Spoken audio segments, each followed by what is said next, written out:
All right, guys, I'm back. And we're going to do a couple more trivia questions. If you didn't get a t-shirt, here's your chance. I know you're excited. There's an exclamation point at the end of that. So you need to be excited. Okay. So, what percentage of Americans listen to podcasts every single week? Somebody please yell out the answer. D? How many hands for D? All right, we got one. Not a lot of confidence there. I heard somebody say C. All right, we got a few more. Okay, cool. What is the answer? It is 25%. A quarter of Americans listen to podcasts every single week. So this is a huge deal. A quarter of Americans that are doing something need to pay attention. All right, next question. On average, how many hours a week do weekly podcast listeners listen? This is even more staggering, guys. What do we think the answer is here? Let's vote. Let's say, okay, all in favor of A. Nobody, okay. How about B? One person. C. Lots for All C. right. D. What is it, Fabian? The answer is C. Almost 7 hours people are spending listening to podcasts. That's a lot of time, people. And if you ask me, I'm probably double that. Same. So it's a good place to be.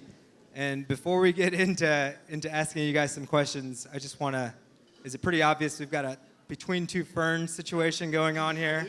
Am I the only one that's feeling this? Those are Literally- definitely those are fiddly fig trees. Let's be accurate. Well- We're between two figs. Yeah, we're between two figs. A rose between two thorns? And we might have some plant questions for you, You Adam. bring them on. I'm gonna look over at my fiance there for I will all the not answers. be answering those questions. And Zach Galifianakis is coming on later, so. Yes, special guest. So Don't we've look got around. Zachary Ballenger. You guys all met Lindsay a little bit earlier, and Adam Patarino. We're going to be talking to these guys a little bit more about kind of how the story of Casted came to be. So everyone, please introduce yourself. Say hello. Hello. Hi. Well, and I'm Adam, so I'm the last one. My mic is number 4, but I don't think that makes me less than these other two. Just keep thinking that. It's fine. All right, so you guys have come a long way in a very short amount of time. It's very exciting, $2.35 million seed funding round. That's amazing. I think one of the things, as you build a company that people really get curious about, kind of the first thing they want to know is how did it start? So if we can, just kind of give us an overview of where you guys all crossed paths and how this company got started. Sure. So my background, I think most people know, is in marketing. So I was leading a marketing team, and as part of that, had the pleasure of starting a podcast. I pushed for it. The company was missing something really important, a voice. And I quickly realized two things. One, I was really glad that we did it, because it did wonders for our brand, and it was we were checking all the boxes and fulfilling all of our goals. And then number two was that the technology to support podcasting, there was a huge void in what was needed for marketers to be able to put a podcast in the center of their content strategy. So I set out to fill that void. And then these two came along. Well, that's not really what happened. So what happened was, Yeah, give me the real story. so what happened was, Lindsay started this company and immediately emailed me and said, "Do you know someone who can do X?" And I said, "What's your number? Let me call you this moment. I can do X." And then it turns out I couldn't. And so I told Lindsay, okay, well, I can do Y, and Adam can do X. And we all sat down and we met at a coffee shop to talk about if that was actually true. And so kind of when this is going on, I'm sorry, I feel like I cut you off, Adam. But when this is going on, were either of you hosting podcasts? Like, were you guys listening, hosting? No. No. I still don't Didn't know know what a they podcast existed. is. There's only so much room in the world for like so many like white dudes with beards and blazers to like host podcasts. So we thought like let's not saturate the market at the time. It's Now, the founder though- tuxedo. Well, yeah.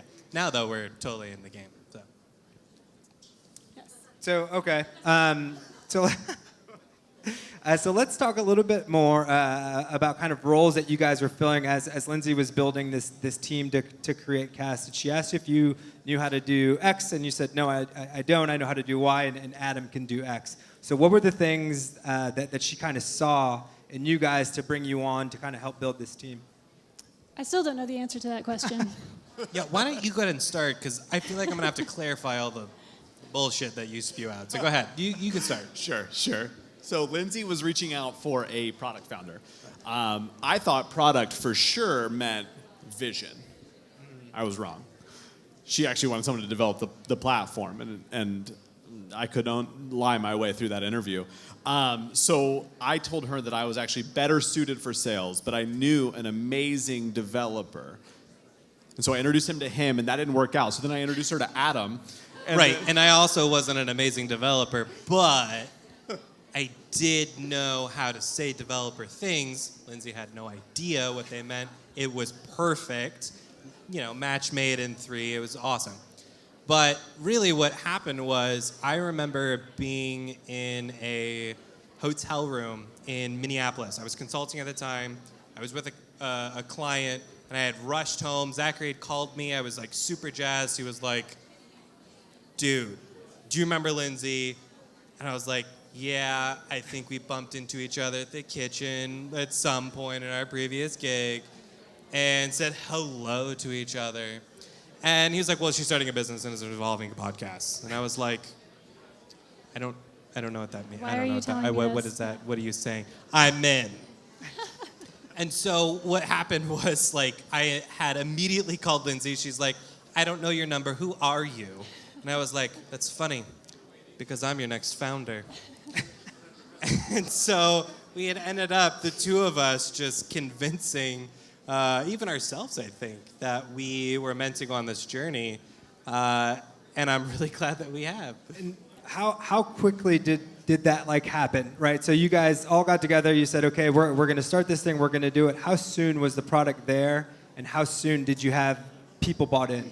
Yes. So fast forward a few weeks later, my first day in this role with the company that would soon be known as Casted was April 29th, right? And so Zachary officially joined May 1st, and Adam came on over the next few weeks later. And we had a product in August, which was within the first 100 days of the company. But even before that, we had some customers lined up that had already signed on because they were so in line with the vision of the company and the problems that we were solving. Okay. I just want to edit Adam's stuff out. So when this goes live, can we make sure to take that shit out, because that is not canon. Classic. That's not how it happened, is what I That's heard. not how it happened. Okay. Zachary just bought Disney. He's erasing everything. Okay, and starting a company, I left my job back in September to kind of try and do the same thing. It's very exciting. We're very glad you did. Thank you. But it's equal parts exciting and scary as hell. What kind of opportunity did you see out there outside of just your own anecdotal evidence of running your podcast, saying, hey, I need a better way to measure the impact that I'm having? What were the pain points that you were hearing from other people to say, hey, we have something? That's a really good question. So we spent the first few weeks of the company talking to marketers, whether they had a podcast or not, why they did, why they didn't, the challenges they were facing. And that was really the only thing we knew to do. It was the only thing that made sense at the time. And it's incredible to me that everyone doesn't start a business that way, by talking to their target audience. But from that, we really were able to boil it down. What I just talked about, the manage, activate, measure, was what we heard was the problem. And so we set out to solve it. And you look very confused. No, you're absolutely right. I started 2 days after Lindsay, as she mentioned, and I came into 65 calendar invites for interviews that she had set up with other podcasters or people in the business industry. And yeah, I mean, you're spot on. All we knew to do was to ask what was wrong. And we knew what we knew, but we didn't know what everyone else knew. And I think that's important to note, because we get asked a lot, and I think there's a lot of talk all the time about okay, startup, how to start a startup, right? And I think that it's quite often, and I'm not saying there's no right or wrong, but I think it's really common to start with a technical founder, with someone who sits down and makes a product and then goes and tries to sell it, both to customers and to investors. That's not us, and that's actually part of the beauty of the three of us, is that we have like sales, go-to-market solutions, marketing, and development and design, and then we all have this understanding of enterprise SaaS and marketing and sales. So we started with the user and worked backwards from there, and it worked. It continues to work. That's awesome. And so kind of what I took from that, just hearing that you had 65 calendar invites, so many people kind of rushing to meet with you. Those were just the ones he was invited to. Was that there was this unmet need, like this problem that people were really willing to talk about and ready to just say, okay, finally someone's looking to do something. And for those of you that raised your hands and said that you do run a podcast, you know that the hardest shit to do is repurpose the stuff that you already have. It's very easy to just hit record and put it out into the world. The real work comes in really recycling and reusing all the stuff that you make. And that's where the magic lies, and that's where some of the difference is made between some good shows and some not so good shows. So personally, as someone who uses it as well, very happy to have a platform where we can do something like that. And I think anybody else out there that has a show should be happy and paying attention to what you guys are doing. We don't have a lot of time, so I kind of want to get into what your vision is for the future of where you see B2B podcasting going, where you see the company going, and what excites you guys about where you're at. So I think it'll be interesting to hear all three of us chime in on that. But I mean, I think it's huge. Podcasting, I'm calling it right now, is going to be foundational to every brand's marketing strategy, because authentic conversations matter, and business to business is human to human. And if you can put a conversation at the center of how you're communicating with your audience, you're going to create more connection, and that's going to lead to more trust, which is the basis of how we all buy, whether it's B2B, B2C, anything else. Yeah, so I'm on the same page. I think for me, the biggest pull to join Lindsay in this was the authentic conversation piece. I think we joke about this a lot. I say bad words a lot. A lot. I'm a fan. And so if I were to write a blog post, that would get all edited out. But what I love about podcasts is that it allows people to be who they are. And so my big prediction, outside of like more businesses will obviously do them and it will become the center point, which it's the foundation of our belief here. I believe they'll get shorter. I believe they'll become more informal. I believe we'll see a lot of businesses having conversations that remind people that relationships matter. I think a lot of marketers, even those who are here, they know the term CRM, they know CRMs are the foundation, they kind of forget that the R means relationship. And that's what podcasts kind of bring back to SaaS and to sales and all of those great things, having the relationship, bringing it back and formalizing. So I'm excited about that. I think that it's a lot easier for me to sell, for our team to have conversations with people when it's about the relationship and it's about just adding a voice back to the brand rather than having some kind of sterilized long blog post. For sure. But you, sir? You got a hot take, Oh, Adam? I have to go now. Have an opinion. I think that people buy from people. And we talk about this a lot. We have a lot of sales training. We have a lot of consultants who come into businesses and remind us that you are selling to a person is buying from you. Be a human. And I think the podcast is the absolute perfect medium for a marketer to begin moving in that direction as well. It's something that sales has understood through and through for decades. You know, you would take your prospect out for a drink, and you would talk about their kids. You would talk about, I think, sports. Is that sports ball? The sports ball. Sports ball.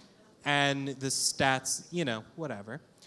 But marketing has remained this very formal thing. And I think that for the first time, as Lindsay has said, we have this authentic conversation in the marketing world that allows us to come back to that human-to-human element. And the more that we can unlock that door, I think it's going to be a floodgate. Agreed. I love that. And we're all about, at Drink Culture, just creating more connection and strengthening people through conversations. So I'm like all about it. And it's great in a time where it feels like we're getting more and more separated with technology through like text messaging and social media. This is kind of bringing conversations back, and maybe it'll inspire somebody to pick up a phone and call a friend or something and have a conversation based on something that they heard on a podcast. So we'll move on to a couple fun questions. If you've ever heard our show, the Drink Culture Podcast, # Drink Culture Podcast. You should listen to It's We fantastic. at the end of every episode, we have a section called Rapid Fire, which I'm sure we stole from another show, where we just ask some really quick, fun questions.